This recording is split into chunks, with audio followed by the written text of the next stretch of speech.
Labas rytas, laba diena, labas vakaras. Esu Jūratė Usevičiūtė iš Lietuvos ambasados Vašingtone ir sveikinu Jūs visus šiandien prisijungusius prie mūsų renginio intriguojančių pavadinimų. Kas sieja Vilniaus Gaoną, Beigelius ir Louis Armstrongą?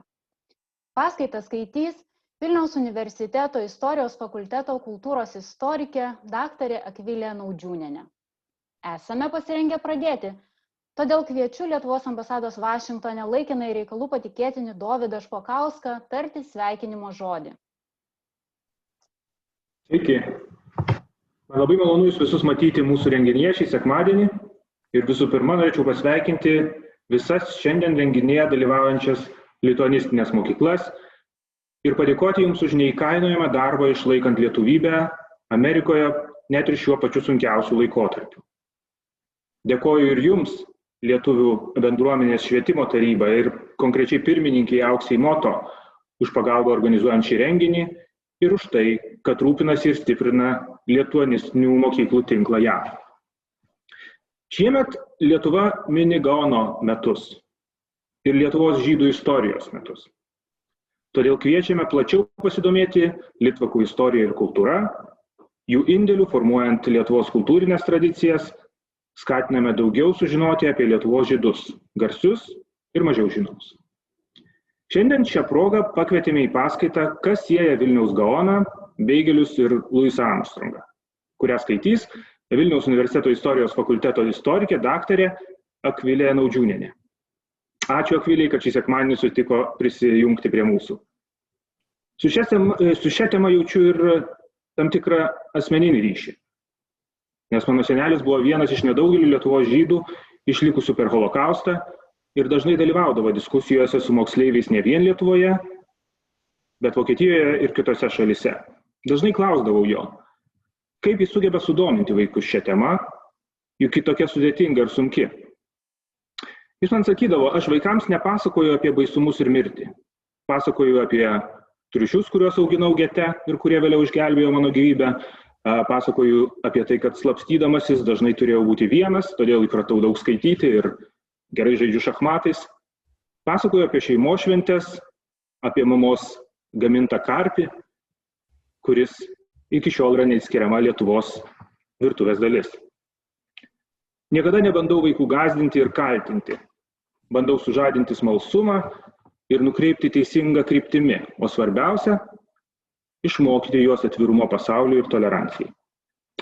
Manau, kad panašiu keliu siūlo eiti ir mūsų šios dienos viešnia, todėl toliau nebekalbėsiu ir su malonu perduodu žodį jai. Bet prieš baigdamas norėčiau palinkėti Jums visiems šiltų ir saugių švenčių, taip pat, kad lituanistinis švietimas po pandemijos kuo greičiau grįžtų į mums labiau įprastą vagą. Švenčių proga Lietuvos ambasada Vašingtone visoms JAV lituanistinėms mokykloms padovanos Lietuvos žydų poetės Matildos Olkinaitės kūrybos rinktinę. Tikimės, kad knyga taps įdomia ir naudinga mokymo priemonė istorijos ir literatūros pamokose. Ačiū visiems, kad susirinkote. Geriausi linkėjimai iš Lietuvos ambasados Vašingtone, o dabar prisijungiu prie Jūsų klausytojai ir perduodu žodį Jūratei, kad pristatytų mūsų viešinį. Ačiū, Dovydai. Prieš pradedant paskaitą norėčiau trumpai pristatyti mūsų šios dienos lektorę. Akvilė Naudžiūnienė 2011 metais baigė kultūros istorijos ir antropologijos bakalauro studijas Vilniaus universiteto istorijos fakultete. Tęsė studijas istorijos krypties magistrantūroje. 2013 metais pradėjo studijas Jungtinėje Vilniaus universiteto istorijos fakulteto ir Lietuvos istorijos instituto doktorantūroje. 2019 metais apgynė disertaciją Tautinės mažumos Lietuvos istorijos mokyklinėme naratyve. Nuo 16 metų dėsto istorijos fakultete, vadovauja kursiniams ir bakalauriniams darbams, atlieka tiriamą ir mokslo populiarinimo darbą Rytų Europos žydų istorijos tyrimų centre. Gerbiama Akvilė, kviečiu pradėti paskaitą. Labas vakaras, labas rytas ir laba diena visiems šiandien prisijungusiems prie mūsų. Labai ačiū už pristatymą, už tokią gana išsamią apžvalgą iš tiesų mano dar gana trumpo karjeros kelio. Ir man tikrai šiandien šį šį vakarą čia. Yra malonu būti iš tiesų su jumis ir nekantrauju papasakoti apie tai, kaip vaikai gali atrasti litvakų istoriją ir ne tik iš tiesų vaikai, o kaip mes kiekvienas galime per skirtingas perspektyvas surasti tą istorijos pasakojimo būdą apie Lietuvos žydus, apie jų tiek pasiekimus, tiek apie netektis, kuris būtų patrauklus jaunam žmogui, kuris būtų patrauklus, žinoma, klausytis ir vyresniam. Ir šiandien mes ir kalbėsime, kodėl yra ne tik svarbu, bet ir įdomu kalbėti apie litvakų istoriją. Ir šiandienos paskaitos pavadinimas, kaip minėjo Jūratė, toks šiek tiek intriguojantis, tačiau ta intriga, manau, visiems labai greitai atsiskleis ir aš nesiekiu paskaitos metu pati atsakyti į tą klausimą. Aš labai tikiuosi, kad jūs po paskaitos, besiklausantieji, galėsite man atsakyti galiausiai į šį intriguojantį klausimą. Na ir savaime suprantama, norint gauti žinių apie bet ką, ir litvakų istorija šiuo atveju yra neišimtis, reikia daug skaityti, domėtis, klausyti, ieškoti. Ir iš tiesų, kad tos žinios būtų kokybiškos, tai yra, mano supratimu, kokybiškos žinios yra tos, kurios neiškreipia istorinės realybės ir tuo pačiu būtų įdomios. Reikia mokėti daryti ir jų tam tikrą atranką. Tad mes šiandien iš tiesų ir kalbėsime būtent apie tai, kas yra jau žinoma apie litvakų istoriją ir kultūrą ir kaip tai galima ne tik perpasakoti, bet ir įtraukti į bendrus visos Lietuvos istorijos ir kultūros kontekstus ir Lietuvos išeivių istorijos kontekstus. Nes vis dėlto aš suprantu, kad šios paskaitos tikslinė grupė esate jūs, dauguma jūsų lituanistai, dirbantis su lietuvių vaikais Jungtinių Amerikos valstijų mokyklose, tad tas ir laiko trūkumas, nedidelis laikas skirtas kalbėti apie Lietuvos istoriją, turi būti labai kokybiškai panaudotas ir dar vienos temos įtraukimas į šiuos kontekstus turi būti kuo patrauklesnis vaikams tam, kad jie noriai priimtų šią temą. Tad ir šios paskaitos tikslas yra nepapasakoti Lietuvos žydų istoriją kaip iš vadovėlio, o vadovėlių ir monografijų įvairių rimtų yra daug ir jei tik norėsite, galėsiu jų rekomenduoti. Tačiau šiandien aš sieksiu iš pradžių pabrėžti tokius persidengiančius Lietuvos ir litvakų istorijos siužetus, kaip minėjau. O antra, kas yra svarbu, tai akcentuoti litvakų istorijos išskirtinumą, tai yra kodėl įdomu ir verta apie tai kalbėti ir klausytis, nes iš tiesų mes daug kalbame apie toleranciją kitoms etninėms ir konfesinėms grupėms ir žinoma, tai yra be galo svarbu, tačiau reikia suprasti, kad tolerancija pati savaime nėra motyvacija ir ypač nėra motyvacija besimokančiam vaikui, todėl reikia atrasti ir tuos kitus motyvuojančius kalbėjimo apie litvakus kampus. Ir čia, aišku, kyla klausimas, kokius ir kas daro litvakų istoriją ir kultūrą išskirtinę. Ir šiandien bandysime paliesti bent jau keletą tokių aspektų. Na ir galiausiai paskaitos pabaigoje pristatysiu keletą virtualių prieigų. Žinoma, tikrai ne visas, nes jų kasdien randasi vis daugiau. Tačiau tas, kurios gali padėti įvairiapusiškiau prakalbinti šią temą ir būti taip pat patrauklios vaikams, nes vėlgi tiek dėl dabartinės situacijos, tiek ir kalbant apie bendrus 21 amžiaus kontekstus ir tendencijas, matyti, kad dalis mokymosi vienaip ar kitaip persikelia į tą virtualią erdvę, į kurią bandysiu jūs perkelti ir pristatydama tas virtualias prieigas kalbėjimo apie litvakų istoriją. Na ir žinoma, pabaigoje paskaitos turėsime klausimų ir atsakymų sesiją ir diskusiją, kurioje labai kviečiu aktyviai dalyvauti, nes man atrodo, kad per klausimus daugiausia sužinome.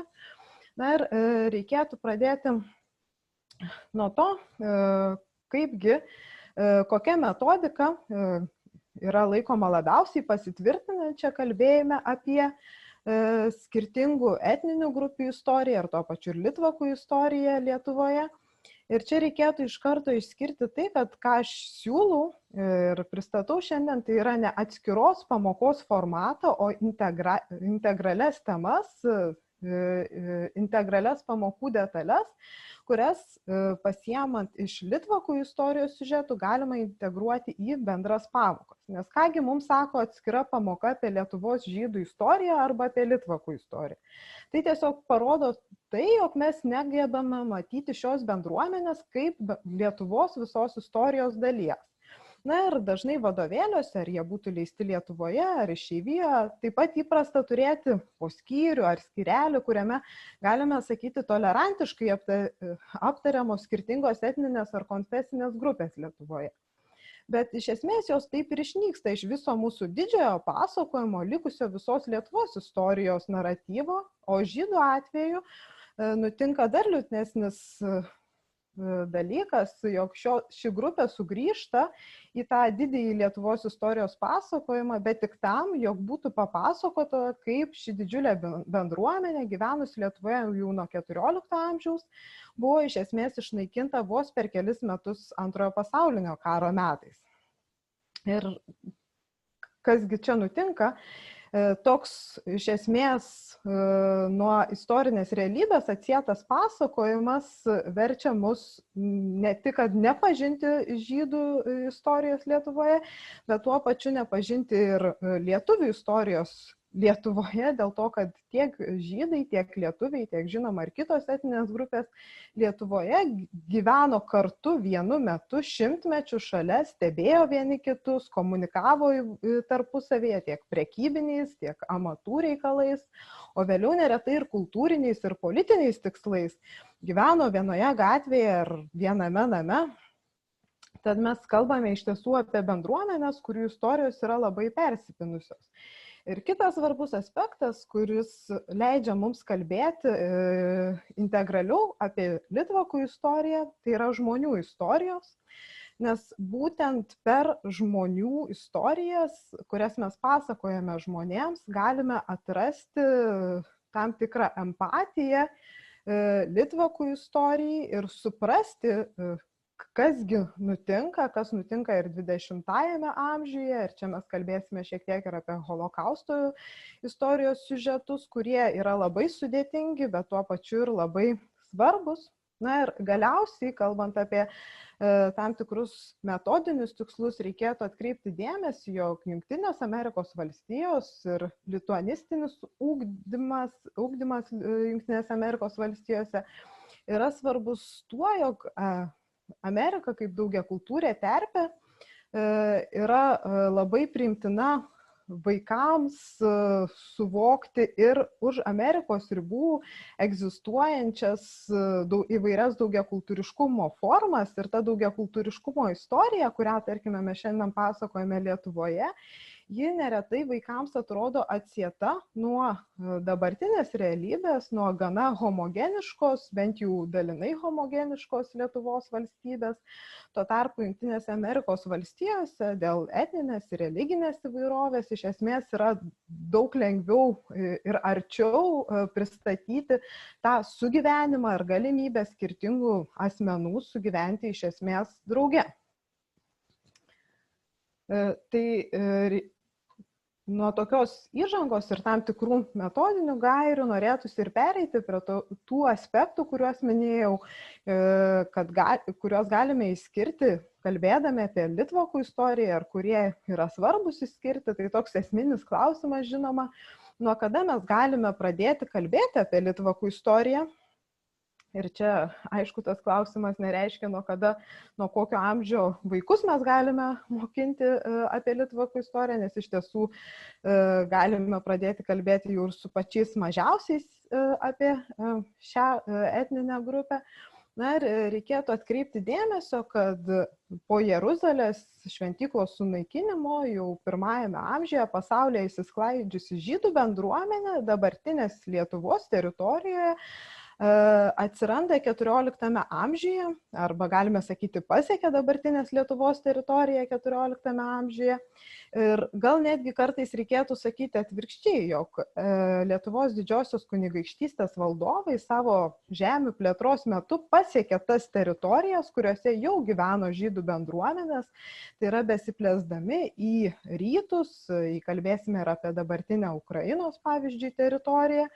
LDK valdovai atsidūrė žemėse, kuriuose jau buvo įsitvirtinusios nedidelės žydų diasporos bendruomenės. Ir todėl ir šiandien yra gausų ginčų, ar iš rytų, ar iš vakarų vis dėlto į tuometinės LDK žemės atsikraustė pirmieji žydai, kurie tradiciškai ir įsikurdavo prekybiniuose miestuose, bei čia įsirūpindavo atskiras privilegijas, kurios leido šioms bendruomenėms ne tik prekiauti, bet ir užsiimti amatais. Ir čia mes galime kalbėti apie tokį išskirtinumą LDK visos teritorijos, nes būtent LDK žydai gavę pirmasias privilegijas ir vėlesnėse, vėliau patvirtintose privilegijose turėjo galimybę užsiimti įvairiais amatais, ko iš esmės nebuvo visoje likusioje vakarų Europoje, nes vakarų Europoje miestuose gyvenę žmonės susidūrę su žydų diaspora siekė užkardyti jos dalyvavimą amatuose, tai yra nenorėjo įsileisti į amatininkystę ir dėl to tokių privilegijų vakaruose žydai neturėjo.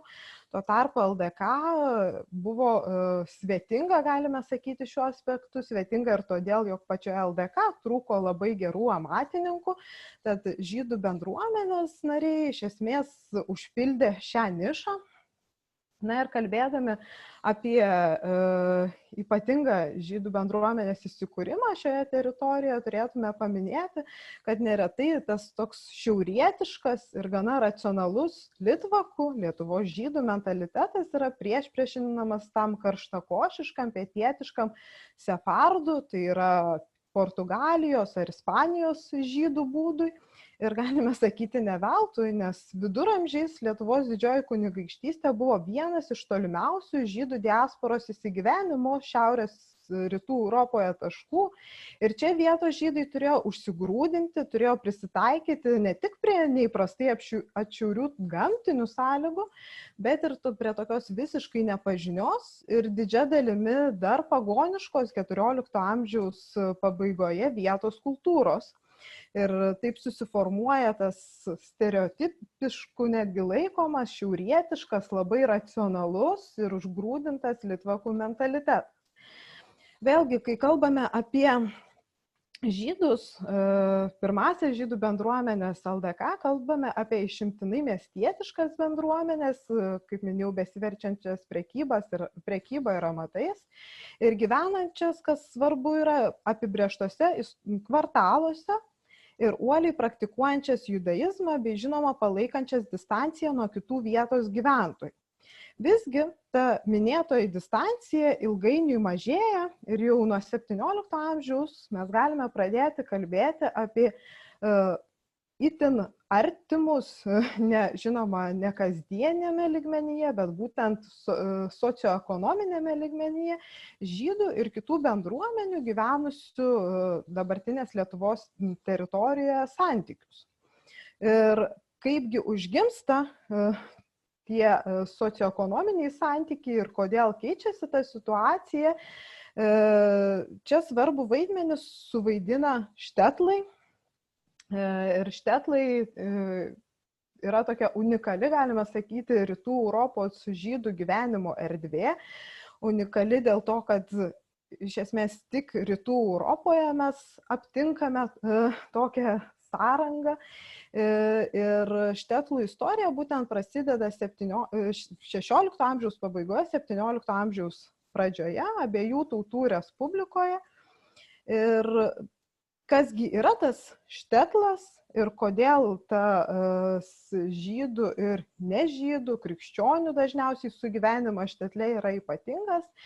Tai štetlas, jeigu tai paprastai atsakant, yra miestelis rytų Europoje, kuriame kartu gyveno įvairių etninių ir konfesinių grupių asmenys ir būtent nemažą jų dalį sudarė žydai.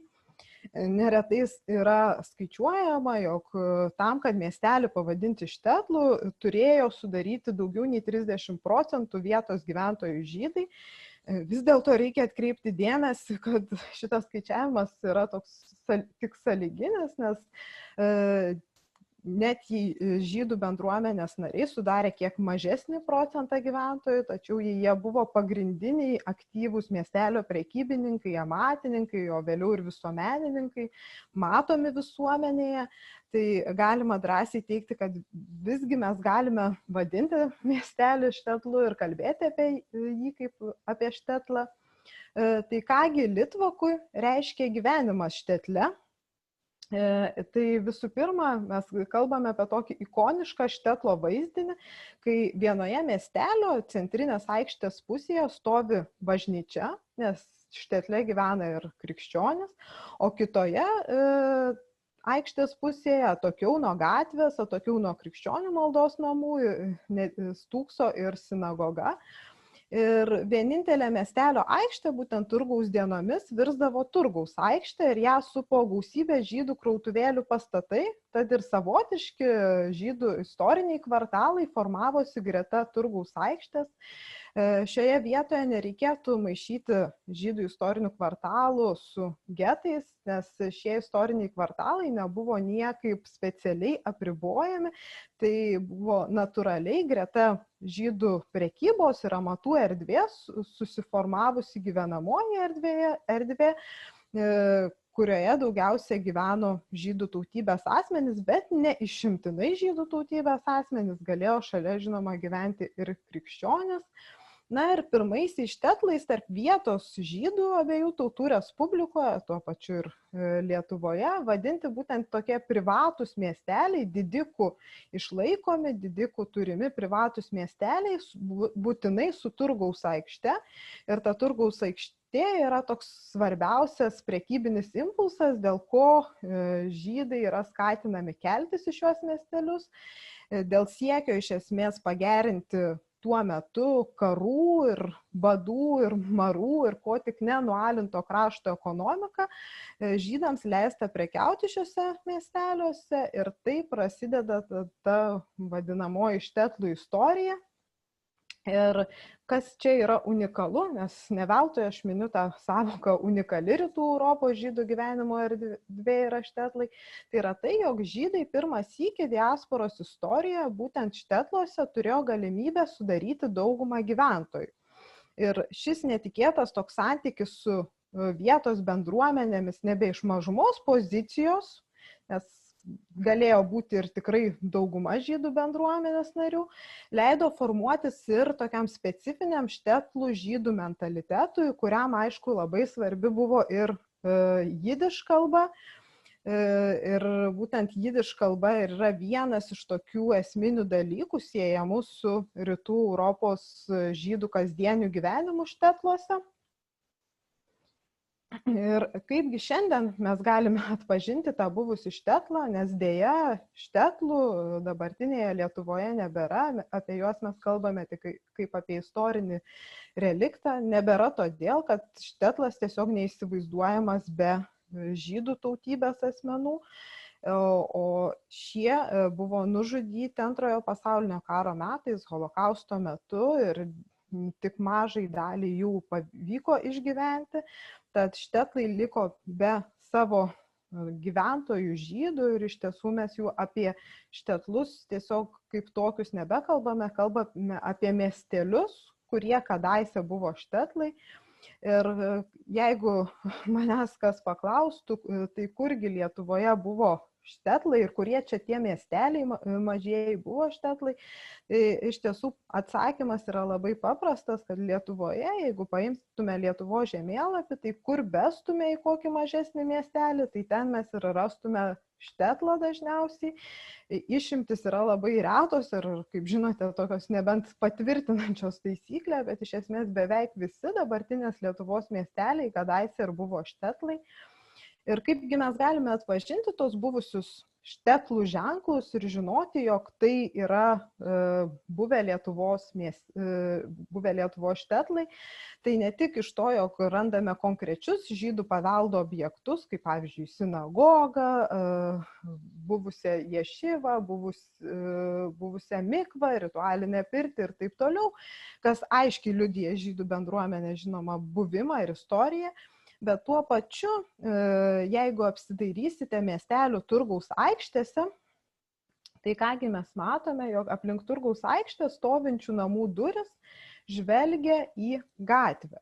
Ir būtent žydų, kadangi jie užsiminėjo prekybą ir amatais, namų duris, pastatų duris žvelgia į gatvę, kai tuo tarpu dažniausiai krikščionių, lietuvių, lenkų gyvenusių miesteliuose namų duris žvelgdavo į kiemą arba į šoninį kiemą arba į galinį kiemą, dėl to, kad lietuviai ir lenkai tradiciškai menkai užsiminėjo tiek amatais, tiek prekyba ir daugiausia vertėsi su žemės ūkiu susijusiais darbais ir jiems daug patogiau buvo, jog jų duris išeitų ne į gatvę, nes jokio tikslo nebuvo tam, o tiesiog į kiemą, kur buvo laikomi gyvuliai, auginamas daržas ir taip toliau. O tuo tarpu štai žydų namų pastatų duris žvelgia į gatvę ir taip šiandien mes dar galime matyti tokius tendencingus dalykus Lietuvos miesteliuose, kurie kadaise buvo štetlai. Tai iš tiesų, kalbant apie tuos tokius išskirtinius litvakų istorijos siužetus, ką aš ir bandau čia per keletą pavyzdžių pristatyti, vienas iš tokių ryškiausių ir, galima sakyti, skaniausių, mažiausiai galbūt kontroversijų keliančių siužetų ir suprantamiausių kasdienybėje yra litvakų virtuvės išskirtinumas. Ir žinoma, litvakų virtuvė yra toks dvigubas darinys, galime sakyti. Iš vienos pusės tai yra virtuvė, kuri sąlygota yra labai stipriai žydų religinių ritualų laikymosi, bet iš kitos pusės tai yra virtuvė taip pat sąlygota ir žydų kontaktų su kitų tautų žmonėmis, bei paties regiono maisto specifika, maisto galimybėmis, tai yra vietiniais paplitusiais augalais bei jų apdorojimo būdais. Ir mes puikiai suprantame, kad jei kalbame apie tradicinę žydų virtuvę ar tradicinę maisto sampratą, dažnai yra minimi tokie augalai kaip granatai ar figos, kurie turi netgi tam tikrą simboliką žydų kultūroje, tačiau litvakų darže dėl regiono gamtinių sąlygų nei granatai, nei figos neaugo. Ir taip susiformavo toks irgi specifinė ta virtuvė sąlygota vietos galimybių. Na ir nuo pat XIX amžiaus vidurio, galime sakyti, sėkmingai tiek litvakų, tiek lietuvių, tiek kitų regiono tautų daržuose augo bulvės. Ir iš esmės bulvės ir tapo tokiu kertiniu litvakų žinomiausių patiekalų, galime minėti, virtuvės ingredientų. Ir tai buvo kasdienis tiek turtingesnių, tiek vargšų litvakų maistas ir jis buvo dažniausiai labai paprastas ir dažnai bulvės buvo valgomos ir 3 kartus per dieną, iš esmės džiaugiantis, jog valgoma net 3 kartus. Ir tokie populiarūs deriniai buvo bulvė su silke, bulvė su oda, bulvė su svogūnais ir ta fantazija iš esmės ribojo tik kuklūs aruodai. Nes reikėtų neapsigauti, kai mes kalbame apie litvakų istoriją štetluose ypatingai, tai mes kalbame apie gana skurdžią istoriją, tai nėra turtingųjų dvarų visuomenės istorija, tai yra tokia kasdieniška miestelių gyventojų istorija, kurie vertėsi nuo penktadienio iki penktadienio ir jų pagrindinis rūpestis buvo, kad penktadienį, tai yra šabo šventės metu, ant stalo galėtų, kad stalas šabo metu būtų pilnai padengtas ir iš esmės, kad šią dieną būtų galima skaniai ir dorai, galima sakyti, pavalgyti. Na ir kartais būtent tos pačios bulvės, kurios šiaip jau būdavo kasdienis maistas, tapdavo ir šventinio stalo žvaigždėmis, galime sakyti.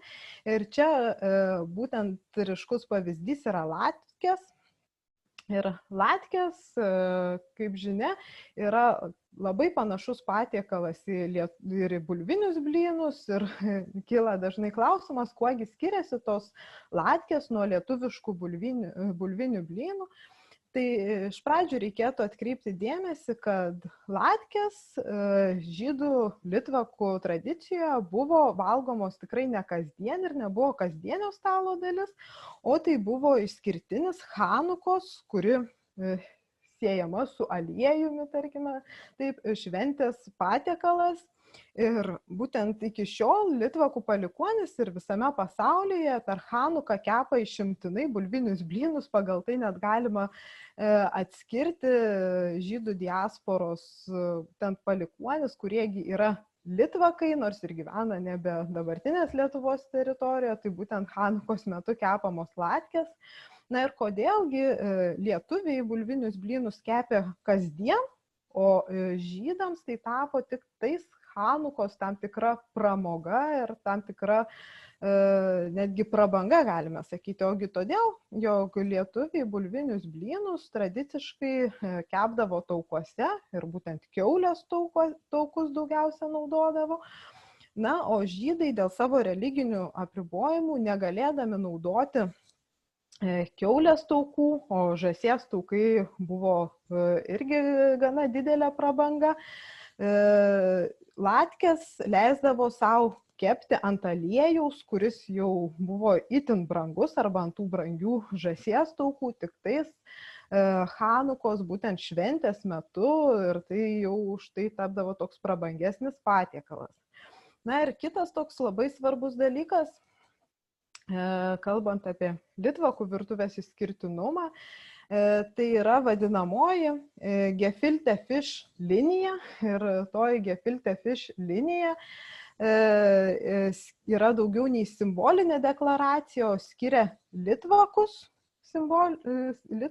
nuo kitų rytų Europos žydų. Ir gefilte fish yra tiesiog įdaryta žuvis, dažniausiai įdarytas karpis. Na ir į rytus nuo Varšuvos būtent miesto gyvenę žydai, tai yra litvakai, šią žuvį skanindavo druska ir pipirais. Na, o į vakarus nuo Varšuvos gyvenę rytų Europos žydai šią žuvį buvo linkę skaninti saldžiai, tai yra cukrumi. Ir netgi tokia skonių skirtis neretai laikyta ir kultūrinė skirtimi tarp šiltesnių ir tokių saldesnių savo būdu žydų Lenkijos vakaruose, ir tuo tarpu tų jau atšiauresnių bei kandesnių ir tokių labiau su druska ir pipiriukais, galime sakyti, litvakų būdo jau rytesnėje rytų Europos dalyje. Pereinant prie tokios skanios kasdienybės prie šiek tiek rimtesnių dalykų, kalbant apie litvakų istorijos unikalumą, visuomet verta pabrėžti yra litvakų mokslinė tradicija. Ir litvakų mokslinė tradicija įvairiomis perspektyvomis, tai yra iš vienos pusės religinė mokslinė tradicija, tai yra religinis mokymas litvakų ješivose, kuris buvo itin garsus XIX amžiuje ir XX amžiaus pradžioje. Na ir žinoma, jau sekuliaraus mokslo pavyzdys yra JIVO, tai yra Jidiš mokslo institutas. Tai reikėtų pradėti visgi nuo ješivų ir nuo mokymosi ješivose ir kuogi pas litvakus jos buvo ypatingos. Tai galime sakyti, jog religingos litvakų bendruomenės nariai neretai primindavo savo vaikams, jog būtent neturtas yra svarbiausias, nes užgyventą turtą visada galima prarasti, bet tai, ką išmokai, nes tai visuomet iš esmės bus su tavimi. Ir už tai berniukų religinis išsimokslinimas iki pat 20 amžiaus buvo laikomas kiekvienos litvakų žydų šeimos prioritetu. Na ir šis mokymasis prasidėdavo dar ankstyvoje vaikystėje cheder-iuose, bet dažniausiai tęsdavosi ješivose, tai yra jau aukštesnės pakopos religinėse mokyklose. Na ir būtent litvakiškosios aplinkos ješivos išgarsėjo XIX amžiuje visame pasaulyje ir į jas nuolat vykdavo studentai ne tik iš litvakiško arealo, tai yra iš miestelių rytų Europoje, bet dažnai ir emigravę žydų diasporos jaunuoliai iš Šiaurės Amerikos, iš Pietų Amerikos ar kitų tokių žymesnių Litvako emigracijos taškų. Ir kas buvo ješivoms visuomet labai svarbu, tai religiniai mokslo autoritetai, būtent tie šviesuoliai, kurie mokė ješivose, kurie skleidė savo žinią ješivose ir ta iš jų kylanti mokymo tradicija ir jokių būdų ne vieta ir ne pastatas.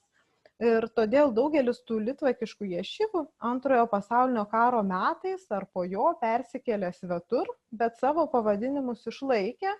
Na ir čia fotografijoje skaidrėje matote lentelę kabėjusią ant Telšių ješivos, kuri ir išsikėlė į Klivlendą 40 metais sovietams okupavus Lietuvą. Ir iki šiol ir šiandien sėkmingai Telšių ješiva veikia Klivlende. Taip pat panašų labai atvejį mes turime ir su Panevėžio ješiva, tai yra Panevėžio ješiva veikusi iki Antrojo pasaulinio karo Panevėžio mieste Lietuvoje, buvo perkelta į Bnei Braką, Izraelyje ir tapo viena tokių tradiciškiausių, galime sakyti, ješivų visame Izraelyje ir yra puikiai žinoma dėl savo griežtos mokymo tradicijos, taip pat siejamos su litvakiška kultūra. Na ir kitas reikšmingas toks mokslinis litvakų tradicijos tęstinumas yra būtent tokia JIVO instituto sėkmės istorija. Kaip minėjau, JIVO, tai Žydų mokslo institutas, buvo įkurtas dar 1925 metais tuometinėme Vilniuje, tačiau dėl Antrojo pasaulinio karo institutas buvo perkeltas ir kartu su juo persikėlė ir pats instituto vienas iš įkūrėjų Maksas Weinreichas į Niujorką, tuo pačiu, žinoma, išsigelbėdamas ir nuo holokausto Europoje įvykių. Na ir JIVO 1940 metais, kaip ir Telšių ješiva išsikėlė į Klivlendą, taip JIVO išsikėlė į Niujorką ir irgi iki šiol ir šiandien JIVO veikia Niujorke. Ir kuo JIVO yra ypatingas, tai JIVO mokslo institutas koncentruojasi į mokslą jidiš kalba, kas iš esmės dar 1925 metais buvo visiška naujovė ir susijusi, žinoma, su vietos specifika, tai yra su vietos žydų prisirišimu prie jidiš kalbos ir supratimu, jog jidiš kalba gali būti ne tik kasdienė kalba, kaip buvo iki tol manyta, bet ir kalba, kuria yra rašomas mokslas, atliekami tyrimai. Na ir iki šiol šis institutas sėkmingai veikia būtent Jungtinėse Amerikos valstijose, Niujorke jį galima rasti. Na ir instituto sėkmė liudija ir tai, jog jau nuo pat jo įsikūrimo jį rėmė gausybė žydų bendruomenės narių visame pasaulyje, daugiausia žinoma Europoje tuometinėje tarpukarinėje. Na ir jo prezidiumo nariais buvo ir Albertas Einšteinas, kuris būtent šią progą rašė laišką į Vilnių į JIVO institutą. Taip pat JIVO instituto prezidiumo nariu buvo ir Zigmundas Freudas, žymus psichoanalitikas. Na ir žinoma, daugybė kitų žymių asmenų, žymių visuomenės veikėjų, mokslininkų, kurie iš esmės palaikė žydų istorijos, tiek žydų istorijos, tiek žydų sociologijos tyrimus, būtent jidiš kalba. Na ir taip gana koncentruotai bandydama aptarti žydų istorijos ir litvakų istorijos išskirtinumo tam tikrus aspektus, norėčiau pabrėžti, kad kalbant vaikams, kaip ir pradžioje minėjau, yra itin svarbu ne tik išskirti žydų istoriją, ne tik parodyti, kuo jį ypatinga, tai yra vienas iš kelių. Kitas iš kelių, kuris yra labai svarbus ir naudingas, ypač, manau, lituanistinėse mokyklose, yra tam tikrų persidengiančių taškų tarp Lietuvos žydų istorijos ir Lietuvos istorijos ieškojimas. Ir žinoma, tų persidengiančių taškų yra gausybė.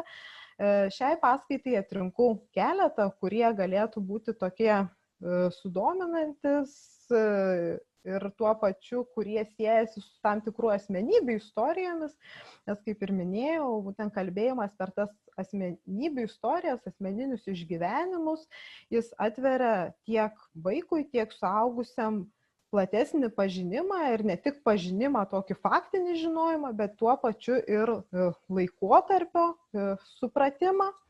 Na ir vienas iš tų persidengiančių taškų yra žydai, kariai, kurie dalyvavo kovose už Lietuvos nepriklausomybę 1918–1920 metais. Toks labai kertinis momentas Lietuvos valstybingumo kūrimosi istorijoje. Na ir šioje istorijoje žymią vaidmenį suvaidina ir vietos gyventojai žydai, kurie kovoja būtent už Lietuvą, tą naujai bekuriamą demokratinę Lietuvą po Pirmojo pasaulinio karo. Na ir vėliau būtent šie buvę kariai jau nepriklausomoje Lietuvoje būrėsi į įvairiausias sąjungas ir toliau visuomeniškai, politiškai aktyviai dalyvauja, palaikydami Lietuvos kaip nepriklausomos demokratinės valstybės idėją, tokios pačios Lietuvos, už kurią kovoja ir vietos lietuviai. Ir būtent šitas toks pilietinis žydų sąmoningumas labai aiškiai atsispindi per vienos garsios Širvintiškės, tiksliau gal nepakankamai garsios, bet vertos būti ir dar garsesnė Širvintiškės istorija, tai yra Libos Mednikienės gyvenimo istorija, kuri iš tiesų skleidžiasi įvairiausiais siužetais. Ir kasgi buvo ši Liba Mednikienė? Tai moteris gimusi XIX amžiaus pabaigoje ir XX amžiaus pradžioje, labai stipriai prisidėjusi prie lietuvių kovos už nepriklausomą Lietuvą, kaip ji ją suprato. Ir būtent Liba Mednikienė buvo apdovanota, viena iš kelių moterų buvo apdovanota Vyčio kryžiaus ordinu tarpukario Lietuvoje. Na ir už kągi ji buvo apdovanota, tai gyvendama Širvintuose, ji savo namuose buvo įkurdinusi lietuvių partizanų štabą, padėjo Lietuvos tuometiniai kariuomeniai bei partizanams, jeigu kalbėsime apie 1920 metus. Na ir iš esmės ji rinko žvalgybinę medžiagą, kuri turėjo žvalgybinę medžiagą iš Lenkų teritorijos ir šią medžiagą perduodavo būtent lietuvių kariuomeniai, lietuvių partizanams, taip pat saugodavo partizanų šovinių ir granatų atsargas savo namuose. Pati neretais savo ištekliais, ji buvo prekybininkė, tai paremdavo tuometinę Lietuvos kariuomenę ir kovojančius už Lietuvos laisvę. Ir būtent už tai ši Širvintiškė, net ir partizanė pati vadinama Liba Mednikienė, buvo apdovanota Vyčio kryžiaus ordinu. Deja, ši jos veikla iš esmės jos neapsaugojo nuo tokio pat tragiško likimo kaip ir daugelio jos tautiečių. Tai yra, ji buvo nužudyta holokausto metu Lietuvoje 41 metais, 41 metų rudenį. Tačiau jos istorija, tokia labai drąsios moters kovojusios už Lietuvos laisvę istorija, išlieka iki šių dienų. Na, kalbant apie tuos persidengiančius taškus, kitas toks svarbus aspektas yra žydai, kurie tarpukario Lietuvos ekonominėme ir visuomeninėme gyvenime dalyvavo itin aktyviai ir buvo labai matoma bendruomenės dalis ir šita ekonominių veiklų įvairiausių įvairovė išskyrė litvakus, ypač Štetlose minėtose, iš kitų Europos žydų grupių. Na ir siekdami prasigyventi tarpukario jau Lietuvoje žydų bendruomenės nariai daug dažniau iš esmės nei kitų tautybių atstovai Štetlose buvo linkę leistis į naujas, nepažinias veiklas ir nuolat imdavosi įvairiausių tokių modernių verslų. Ir štai Štetlų žydai taip tapo tarpininkais tarp didesnių miestų ir kaimo miestų ekonomikos ir tuo pačiu tarp modernių tokių naujovių 20 amžiaus pradžioje ir tarp mažesnių miestelių visuomenių. Ir galime sakyti, kad dėl šių rizikuojančių žydų verslininkų lietuviškose miesteliuose ir atsirado ir pirmieji elektros generatoriai, buvo statomos ir pirmos benzino kolonėlės, ar važinėjo net ir vieninteliai autobusai. Ir kai mes žvelgiame į Lietuvos istoriją ir matome, kad tarpukario Lietuvoje būtent šie žydų kilmės inovatoriai, aktyvūs asmenys ir buvo vežantis tas naujoves, pristatantis tas naujoves. Na ir kaip vienas iš tokių aktyvių verslininkų pavyzdžių, ne kiek pristačiusių naujoves, bet kiek palaikiusių galbūt pramoninę veiklą, buvo Chazenų šeima Panevėžyje, kurios, aišku, narių, kiekvieno iš narių gyvenimai irgi pilni įvairių istorijų, bet šioje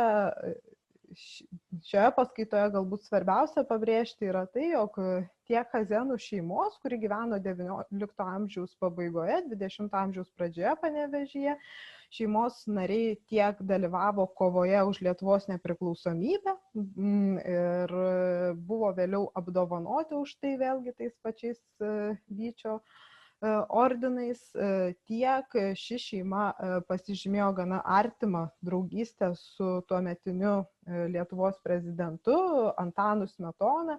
Jis dažnai atvykęs į Panevėžį įvairiais reikalais apsistodavo būtent Chazenų valdose. Na ir Chazenų šeima galbūt garsiausia ne tik žydų, bet ir lietuvių tarpe yra tuo, jog jie itin prisidėjo prie žinomos Panevėžio Bravoro alaus gamyklos Kalnapilis plėtros, ir Kalnapilis veikia ir šiandien, priklauso po gausybės įvairiausių pokyčių, žinoma, nebe Chazenų palikuonims. Visgi tarpukario Lietuvoje Chazenų šeima buvo perpirkusi Kalnapilio fabriką iš prieš tai fabriką įkūrusių vokiečių. Na ir itin išplėtė visą fabriko veiklą, modernizavo fabriko veiklą ir iš esmės galime sakyti, kad iškėlė Kalnapilio vardą į tai, ką mes jau daugiau ar mažiau pažįstame šiandien. Na ir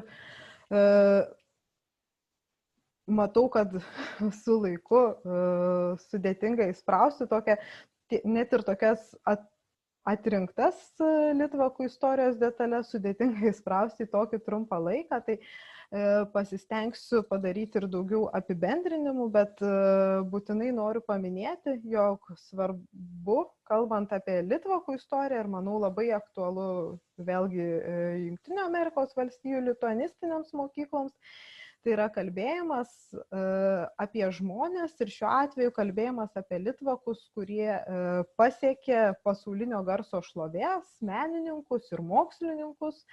Ir šioje vietoje mes turime atkreipti dėmesį, kad yra tiek litvakų Nobelio premijos laureatų, tiek litvakų iš esmės negavusių galbūt tokios didelės premijos, tačiau pasaulyje plačiai pripažintų menininkų, kurie vis dar yra nepamiršę savo šaknų. Ir čia reikėtų atkreipti dėmesį ir į Jungtinėse Amerikos valstijose galbūt gyvenančius arba gyvenusius litvakų kilmės mokslininkus ir menininkus bei jų palikuonis, kurie iš esmės gali būti puikūs pavyzdžiai ir pamokų vaikams metu. Tai vienas iš jų itin garsus smuikininkas, smuiko virtuozas, kurio nuotrauką matote ir skaidrėje, yra Jaša Heifetzas, gimęs dar 20 amžiaus pradžioje ir gana anksti emigravęs iš tuometinės dar Rusijos imperijos teritorijos, kuriai priklausė dabartinė Lietuva. Na ir padaręs pasaulinio lygio karjerą, vertintas kaip tikras smuiko genijus ir grojęs ir garsiojo New Yorko Carnegie Hall. Ir iš esmės tai yra žmogus, kuris garsina litvakų vardą ir Amerikoje, ir ne tik Amerikoje, bet viso pasaulio teritorijoje, galime sakyti. Taip pat svarbu atsiminti ir tuos, arba minėti ir tuos, kurie iki šiol gyvena, iki šiol nėra tik istorijos dalis, bet yra ir dabartinio pasaulio dalis. Tai yra litvakai kilę iš dabartinės Lietuvos teritorijos, bet išemigravę anksčiau ar vėliau į kitas šalis. Ir toks yra uteniškis Bernardas Launas, kuris gyvena šiuo metu Jungtinėse Amerikos valstijose. Ir būtent Bernardas Launas yra visame pasaulyje garsus defibriliatoriaus išradėjas ir netgi ne tik defibriliatoriaus išradėjas, bet ir Nobelio taikos premijos laureatas. Tai iš esmės žmogus dvigubai garsinantis litvakų vardą pasaulyje. Na ir mes turime, kalbėdami apie litvakų sąsają su pasaulinio garso menininkais ir mokslininkais, tokių netikėtumų tam tikrų. Ir čia ir tas paskaitos pavadinime intriguojančiame minėtasis Louisas Armstrongas. Ir būtent Louisas Armstrongas, nors pats ir gimė ir augo Jungtinėse Amerikos valstijose, tačiau jo antroji šeima, tai yra šeima, kuri jį globojo dar mažametį ir jam darbo parūpindavo ir netgi nupirko pirmąjį instrumentą grojimui, tai buvo Karnovskiai. Ir šie Karnovskiai buvo litvakai 20 amžiaus pradžioje atvykę gyventi į Naująjį Orleaną, atvykę ieškoti laimės, kaip ir daugelis kitų emigrantų, iš mažo prie Vilkijos esančio kaimelio iš esmės. Nuo Vilkijos krašto atvykę Karnovskiai ir užaugino Louisą Armstrongą ir yra atsimenama, jog būtent jie pasakojo jiems ir apie savo gimtąjį kraštą, bei su juo mažuoju Louisu kalbėjo jidiš kalbą, tad Louisas net nuo pat mažų dienų ir girdėjęs jidiš kalbą savo artimoje aplinkoje, bei žinojęs, kurgi yra ne kiek toji Lietuva, nes tada dar kalbėta ne apie Lietuvą kaip valstybę, bet kurgi tas kraštas, kur gyvena gausybė litvakų.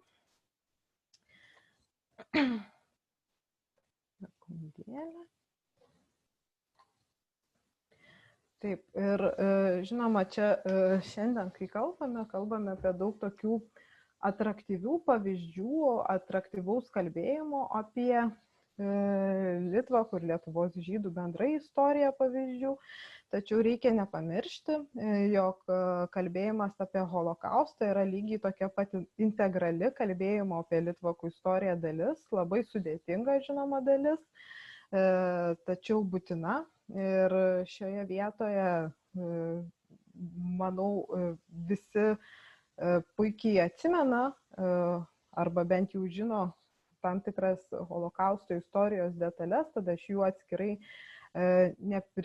nepriminėsiu šios paskaitos metu, nes vis dėlto judame jau dėja į pabaigą. Tačiau reikėtų labiau atkreipsiu dėmesį apie tai, kaipgi mes galime kalbėti apie holokaustą vaikams. Ir vienas iš būdų, labiausiai pasiteisinančių būdų, tai yra asmeninių pavyzdžių pateikimas, vaikų ir jaunuolių, būtent istorijos, nesuaugusiųjų, kurių motivacijas, kurių poelgius galbūt vaikams sunku suprasti, bet būtent tokio paties amžiaus, tos pačios amžiaus grupės asmenų istorijos. Ir čia mes turime tokius ryškius pavyzdžius, kaip ir minėtąją Matildą Olkinaitę, kuri rašė dienoraštį ir rašė gausybę eilių prieš Antrąjį pasaulinį karą. Taip pat ir Ichoką Rudaševskį, kuris Vilniaus gete rašė dienoraštį. Deja, abu šie jaunuoliai neišgyveno holokausto metu, buvo nužudyti, tačiau jų rašytinis palikimas išliko. Ir būtent jų atsiminimai, jų liudijimai iš esmės yra irgi tam tikra holokausto istorijos atminties vieta. Ir kalbėdami apie asmeninius tuos vaikų ir jaunuolių pavyzdžius, mes siunčiame žinutę, jog kiekviena holokaustą patyrusio, tiek išgyvenusio, tiek neišgyvenusio asmens patirtis šiuo atveju yra unikali ir svarbi. Ir kalbame tuomet apie holokaustą ir jo patirtis ne apie vien kaip apie masinį įvykį, suniveliuojantį žmonės, kurie žuvo, bet kaip apie tragediją, kuri turi tam tikrą savo veidą ir tie veidai ir yra tų jaunuolių šiuo atveju veidai. Na, o Matildos Olkinaitės dienoraštis yra tokia unikali irgi galimybė kalbėti apie šiuos įvykius. Tai yra kaip raktas, kaip įžanga kalbėjimo apie holokaustą, nes ši mergina iš Rokiškio, tarpukariu gyvenusi greta Rokiškio, vėliau studijavusi filologiją, iš esmės tapo holokausto auka labai anksti, tai yra 1941 metų dar vasarą buvo nužudyta su visa savo šeima. Ir dažnai kalbėdami apie holokaustą mes pasakojame tik istorijas tų, kurie išgyveno, nes jas tiesiog paprasčiau papasakoti. O būtent ta didžioji dalis, tai yra didžioji dalis žuvusi masinių žudynių metu lieka pamiršta ir jų istorijos lieka pamirštos. Ir už tai šitas Matildos dienoraštis ir kūryba tai ir yra tas toks raktas kalbėjimo apie tuos, kurie neišgyveno. Ir tuo pačiu masinės tragedijos sužmoginimas ir tokio jau asmeninio santykio su ja atsiradimas. Ir žinoma, Matilda kaip asmenybė yra itin spalvinga ir šioje vietoje verta paminėti, ypač kalbant apie lietuvių išeivių kontekstus, jog ji studijuodama filologiją studijavo kartu su tokiais žymiais lietuvių kultūrai asmenimis kaip Vytautu Mačerniu arba išeivijoje visiems lietuviams matyt puikiai žinomu Alfonsu Nyka Niliūnu.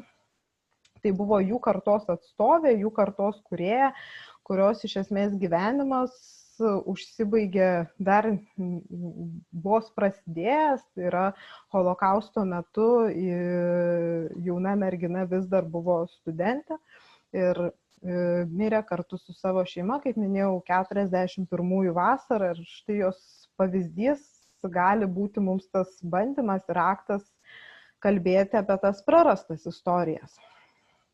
Na ir jau judant prie pačios pabaigos, nes tikiu, kad virtualiai klausytis galbūt yra netgi ir dar sunkiau negu virtualiai kalbėti, tai kaip ir minėjau, pabaigoje noriu pristatyti keletą tokių virtualių prieigų, kaipgi galima istorijos mokytis ar mokyti ir kaip tas priemonės galime integruoti ir kaip visgi tai nėra visos tikrai tos prieigos priemonės, tai yra tik tais labai maža dalis to, ką mes turime, bet manau tokios, kurios labai gali pasiteisinti. Na ir viena iš jų tai yra įvairūs virtualūs žemėlapiai. Čia matote skaidrėje tiesiog konkrečius pavyzdžius, kuriais galite atskirai pasidomėti, nes jiems pristatyti tikrai neturime laiko. Taip pat ir virtualios ekskursijos tampa vis populiaresnės, ypatingai pastaraisiais metais. Ir štai turime ir Kauno savivaldybės bibliotekos parengtą pasivaikščiojimą po Kauno žydų paveldo vietas. Turime ir berengiamą virtualų pasivaikščiojimą po Vilniaus didįjį getą, kuris netgi iliustruojamas muzika hebrajų kalba atliekama choro. Na ir kas yra svarbu, tai visa ši informacija, ji gali būti pristatoma ne tik kaip atskira vėlgi litvakų istorijos dalis ar Lietuvos žydų istorijos dalis, bet tuo pačiu įgalina ir tokius papildomus įgūdžius, tai yra padeda pažinti ir Lietuvos geografiją, siejant ją su Lietuvos žydų istorija, bei tuo pačiu atrasti tą vizualiai atrasti Lietuvą moksleiviams, kurie galbūt su Lietuva tiesiogiai ir nebūtinai yra susidūrę ir žino ją tik iš pasakojimų, o šie virtualūs pasivaikščiojimai per nuotraukas, per video siužetus vis dėlto įgalina tą tokį artumą sąlyginį. Na, kitas toks labai modernus ir vaikams, jaunuoliams neretai priimtinas būdas, prieiga, tai yra įvairios socialinių tinklų paskyros, kurios būtent skirtos žydų istorijai, kultūrai ir aktualijoms Lietuvoje.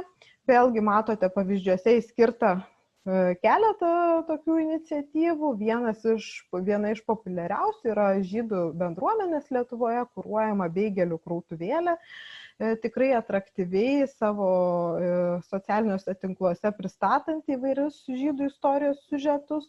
Na ir tai vėlgi ką įgalina, tai įgalina moksleivį ne tik sužinoti kažką apie žydų istoriją, bet tuo pačiu sužinoti ir daugiau apie bendrai Lietuvos nūdienos aktualijas, įvykius Lietuvoje, nes dažnai tai irgi yra persipinę su pateikiamais žydų istorijos siužetais. Na ir mano nuomonė tokia pati galbūt vaikams smagiausia dalis, edukacinė dalis, tai yra komiksai, būtent vaikams suprantama ir patraukli pasakojimo forma, kuri turi ir neretai reikšmingą turinį. Aišku, viskas priklauso nuo to, kaip komiksas yra parengtas, bet būtent šios paskaitos metu norėjau pristatyti Miglės Anušauskaitės, gana žinomos Lietuvoje komiksų kūrėjos, parengtą komiksų ciklą apie sinagogas, apie štetlus ir Vilniaus Gaoną. Ir tai yra parengti 3 atskiri komiksai, tiek lietuvių, tiek anglų kalbomis. Skaidrėje matote tą angliškąjį variantą. Na ir jie yra nemokamai, kas irgi, manau, visai aktualu, prieinami tiek popieriniu, tiek virtualiu formatu. Ir būtent jų galima ieškoti tiek per Judaikos centro paskyras, tiek per Žydų kultūros paveldo asociacijos paskyras ir internete būtent vėlgi surasti ir pristatyti vaikams šią tokią neįprastą mokymosi formą. Na ir toks trečiasis pavyzdys, kaip per virtualius šaltinius mes galime atrasti litvakų istoriją ir ją integruoti, tai yra archyviniai įvairūs vizualiniai šaltiniai, ar tai būtų virtualios archyvų fotonuotraukos, pavyzdžiui, Vilniaus Gaono žydų istorijos muziejus turi tikrai kelias virtualias iš fotonuotraukų parengtas parodas, tiek ir, kaip matote, ir kitų muziejų yra bei archyvų pavyzdžiai. Na ir tai galina vaiką ne tik vėlgi atrasti žydų istoriją, bet to pačiu ir suvokti, kasgi yra istorinis šaltinis, pažinti darbo su istoriniais šaltiniais specifiką ir tuo pačiu vėlgi tą tokį vizualų Lietuvos pažinimą, atradimą skatina. Na ir paskutinis toks aspektas, galbūt pats naujausias iš to, kas yra sukurta, kas yra kuriama, tai yra edukacinė video medžiaga, įvairūs video siužetai, kuriami yra būtent ir Vilniaus Gaono, ir Žydų istorijos metų proga iš tiesų pagausėjo tokių iniciatyvų. Na ir turime tuos pasakojimus apie žydų istoriją Lietuvoje, kurie yra pateikti kaip vadinama greitoji informacija, integruojant įvairias Lietuvos istorijos detalės. Ir tuo pačiu tai yra galimybė dekonstruoti tuos pasakojimus, tai yra nors klausaisi pasakojimo tik apie, tarkime, vieną iš litvakų kūrėjų, Danielių Dolskį, čia būtent iliustracijoje ir matote ištrauką iš video siužeto apie Danielių Dolskį Kaune, tačiau tuo pačiu galima ieškoti ir kitų Lietuvos istorijos detalių ir jas integruoti.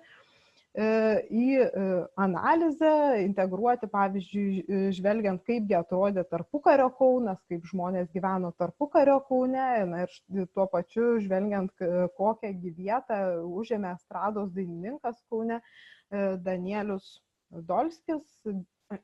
Tai idėja, matau, kad video siužeto, kurį buvau įkėlusi, šį kartą jau mes nebespėsime peržvelgti pabaigai, bet tikrai rekomenduoju susirasti tuos video siužetus, būtent per Jewish Heritage Lithuania paskyrą. O šiandien šiek tiek skubėdama su laiku ir tikiuosi per daug iš jūsų to laiko netimdama, paskaitą jau baigsiu ir paliksiu auditoriją ir jūsų klausimams, bei žinoma, tikiuosi mūsų bendrai diskusijai. Tad dabar norėčiau padėkoti už dėmesį ir laikas klausimams. Dėkui. Kol kas matau, kad turime vieną ponios Dainos klausimą mūsų susirašinėjimo lange. Ar galėtume, ponia Akvilė, truputėlį plačiau papasakoti, kas vis dėlto yra tie litvakai? Ar tai yra lietuviai? Ar tai yra Lietuvoje gyvenantys žydai? Apie ką mes kalbam, kai vartojam žodį litvakas? Ačiū labai už klausimą, ponia Daina, ir ačiū Jūrate už įgarsinimą klausimą. Iš tiesų labai geras klausimas, dažnai kylantis klausimas. Tai kai kalbame apie litvakus, kaip tokią savoką apibrėžiančią žmonių grupę, tai yra būtent žmonės kilę iš teritorijos, kuri kadaise vadinosi, galime sakyti, abiejų tautų Respublikos rytinis regionas arba Lietuvos didžioji kunigaikštystė. Tai yra ne tik Lietuvos dabartinės teritorija, bet ir dalis Baltarusijos teritorijos bei dalis jau rytinės Lenkijos teritorijos. Kaip ir minėjau per paskaitą, ta Gefiltefiš linija tokia yra simbolinė, atskirianti litvakus nuo kitų rytų Europos žydų. Tai būtent į rytus nuo Varšuvos jau mes kalbame apie tą litvakiškąjį palikimą. Ir čia, aišku, didžiausia koncentracija litvakų kultūros yra vis dėlto Lietuvoje dabartinėje, jeigu taip geografiškai kalbėsime, tačiau tai tikrai išeina už dabartinės Lietuvos ribų. Ir žinoma, ar litvakai yra įskaitomi lietuviais, čia toks labiau galbūt net ir filosofinis klausimas, bet būtent litvakų identitetui ir yra svarbu tai yra saistymasis su ta istorinė Lietuva, tai yra su Lietuva, kurią mes pažįstame kaip LDK, kaip Lietuvos didžiąją kunigaikštystę. Ačiū. Matau, kad Iga Makutėnienė turi klausimą mums. Tai, ponė Iga, jūs galite užduoti savo klausimą balsu, tiesiog įsijunkite savo garsą. Aš labai atsiprašau, aš tiesiog netyčia paspaudžiau. Nieko baisaus. Bet man viskas aišku. Labai ačiū už paskaitą. Ačiū, Iga. Gerai, tuomet aš dar turėčiau vieną klausimą, nežinau, tiesiog dabar pasaulyje labai dažnai tenka girdėti apie vis didėjantį antisemitizmą, apie tam tikras jo apraiškas. Kaip jūs Lietuvoje matot šitą situaciją? Kaip Lietuvos žydai dabar yra, kokią visuomenės, žodžiu, dalį jie užima, kokius vaidmenis atlieka? Taip, ačiū Jūrate už klausimą, labai svarbus klausimas, nes antisemitizmas, dėja, kad ir kaip būtų gaila, vis dar yra aktuali nūdienos visuomenės problema, ir tai matome ir iš įvykių, galbūt ne kiek Lietuvoje, kiek ir visoje Europoje, ir Jungtinėse Amerikos valstijose. Tačiau manau, kad Lietuvoje ši situacija, bent jau stebint aktualijas pastarųjų metų, yra gana pozityvi tuo, jog ateinanti ir jaunesnė karta nebeskirsto žmonių vien etninėmis kategorijomis, kas yra labai svarbu ir žinoma skatina tolerantiškesnį tokį sugyvenimą ir būvį šalia. Iš kitos pusės mes vis dar turime tam tikrų antisemitinių ekscesų, tai yra pasitaikančių įvairiausių tiek ir nacistinės simbolikos, piešimų, braižymų įvairiausių tokių viešoje erdvėje pasirodančių. Tai yra tokia labai galbūt nišinė, marginalizuota visuomenės grupė, kuri tuo užsiema, tačiau negalime kalbėti, kad to visiškai nėra.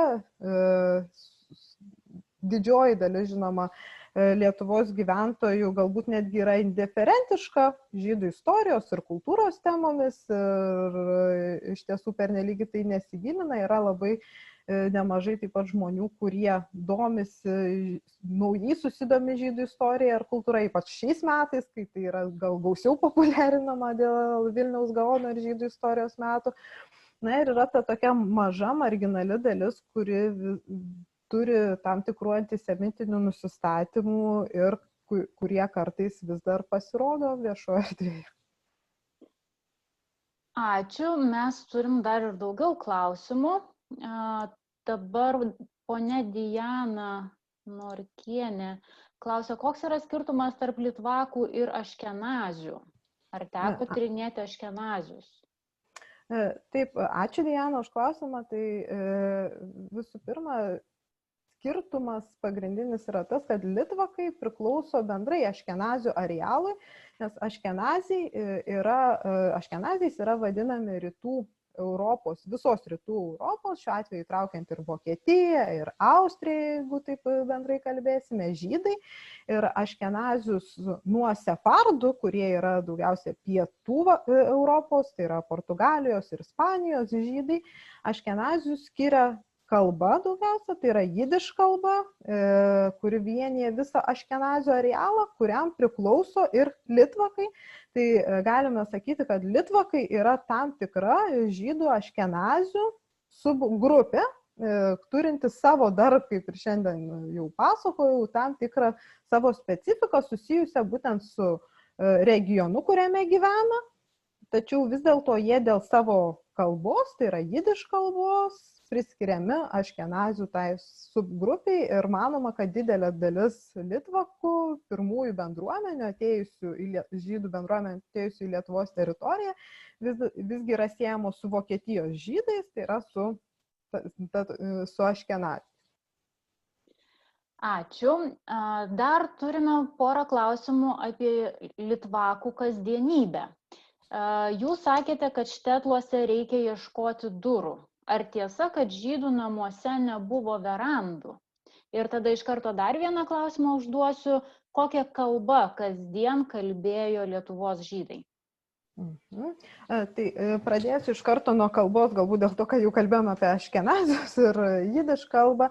Tai ir litvakų kasdienybės kalba buvo jidiš kalba ir ši kalba dominavo tiek štetluose, tiek miestuose tarp žydų. Ir aišku, jau 20 amžiaus pradžioje mes galime kalbėti apie pokyčius, kada tampa jau sekuliaresnės žydų bendruomenės Lietuvoje arba palinksta į sionistinės idėjas, tai yra su siekiu išvykti gyventi į Palestiną tuometinę. Tuomet pradedama kalbėti kasdien tarp žydų ir hebrajiškai arba sekuliariose bendruomenėse ir žinoma rusų arba lietuvių kalbomis. Na, bet ta jidiš kalba vis dėlto yra pagrindinė tarp litvakų kasdienybės kalba. Ir dar vienas klausimas apie duris ir verandas. Tai negalime tikrai taip drąsiai teigti, kad litvakai neturėjo verandų. Ir čia jau priklausė nuo taip pat specifikos socioekonominės šiuo atveju. Tai yra, kuogi užsiėmė litvakai ir neturtingesnieji, žinoma, taip, neturėjo verandų, bet tie žydai, kurie gyveno, tarkime, ir štetluose, ar miestuose, ir kurie gyveno labiau pasiturimai, buvo jau, pavyzdžiui, jeigu 19 amžių paliesime, buvo pramonininkai arba pirkliai keliavę į tolimesnius kraštus, ne vietoje prekybininkai, tai dažnai tokie asmenys turėjo ir didesnius namus ir tuose namuose nevykdė savo ekonominės veiklos, neprekiavo, neužsiėmė amatais ir tokie asmenys turėjo ir verandas namuose, tačiau tradiciškai, jeigu kalbame apie tą Štetlą miestelį, kuriame žydai yra prekybininkai arba matininkai daugiausia ir kurių namai yra aplink Turgaus aikštę, tai taip, visi šie namai aplink Turgaus aikštę tikrai yra be verandų, nes jie yra pataikyti patogiam įėjimui iš gatvės pusės. Na ir manau, paskutinis klausimas šiandieną. Ponia Olga Česonienė klausia, koks skirtumas yra tarp jidiš ir hebrajų kalbos? Ačiū už klausimą, ponia Olga. Tai iš tiesų hebrajų kalba yra ir jidiš kalbos dalis, nes žydų diaspora po Jeruzalės šventyklos sugriovimo pasklidusi po Europą, iš esmės po skirtingus regionus, pagal regiono specifiką dalinai ir, galime sakyti, adaptavo savo kalbą ir kasgi yra jidiš kalba, tai yra aškenazių žydų gyvenusių bendrame rytų Europos areale kalba sudaryta iš hebrajų, aramėjų bei vokiečių kalbos elementų. Tai didžiąją dalį vis dėlto jidiš kalbos sudaro ir hebrajų kalba, ir vokiečių kalba, na ir labai mažą dalį aramėjų kalba. Kaip palyginimui mes galime pažvelgti į sefardus, tuos minėtosius pietų Europos žydus, kur jie kalbėjo ladino kalba. Ir ladino kalba vėlgi irgi sudaro ir hebrajų kalba, ir šiek tiek aramėjų senoji kalba, bet yra ir jau ispanų kalbos elementų. Tai iš tiesų toks ir yra tas skirtumas pagrindinis, galbūt kalbant apie hebrajų ir jidiš kalbą.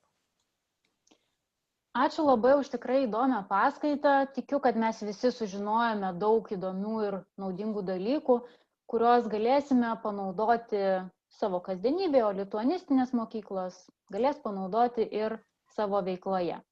Ačiū visiems susidomėjusiems ir prisijungusiems.